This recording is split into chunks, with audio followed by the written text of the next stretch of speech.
சே, இந்த படத்தை நான் போய் தேட்டரில் பார்க்க மிஸ் பண்ணிட்டேனே அப்படின்னு சொல்லி ஃபீல் பண்ணுறேன். என்ன படம் தானே கேட்குறீங்க? கண்டிப்பாக சொல்கிறேன். Welcome to mister review. இன்னைக்கு 30 days 30 மூவி சேலஞ்சில் இன்னைக்கு டே 1. இன்னைக்கு நம்ம பார்க்க போகிற படம் என்ன, சுரேஷ் ராஜ்குமாரி டைரக்ஷனில் விக்ரம் பிரபு நடித்த படம் தான். ஸோ இந்த படத்தில் விக்ரம் பிரபு ஒரு போலீஸ்காராக இருக்காரு. அவர் வந்து ஒரு அக்யூஸ்டை கூட்டிட்டு கோர்ட்டுக்கு போகணும். அப்போ கோர்ட்டுக்கு போகும்போது அக்யூஸ்டோட ஆளுகளை வந்து அவனை தப்பிக்க வைக்கிறதுக்கு ட்ரை பண்ணும்போது விக்ரம் பிரபு அந்த அக்யூஸ்டை சுட்டு கொன்றாரு.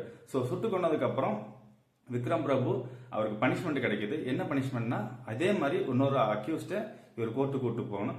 ஸோ அவரை கூட்டு போகும்போது அந்த அக்யூஸ்ட் வந்து தப்பிச்சிடறாரு. ஸோ விக்ரம் பிரபு இந்த அக்யூஸ்ட கண்டுபிடிச்சாரா, ஸோ அவர் யார் அந்த அக்யூஸ்ட், அவரோட பிளாஷ்பேக் என்ன, ஸோ அதான் இந்த படத்தோட கதைக்களமா அமையுது. விக்ரம் பிரபு இந்த படத்துல வேற லெவல் ஒர்க் பண்ணிருக்காருன்னு சொல்லணும். டானாக்காரன் படத்துக்கு அப்புறம் இந்த படத்துல செம்மையா போலீஸா ஒர்க் பண்ணிருக்காருன்னு சொல்லணும். ஒவ்வொரு டைலாக்கும் மிரட்டி விட்டுருக்காரு. ஸோ அது என்ன படம் தானே கேட்கறீங்க?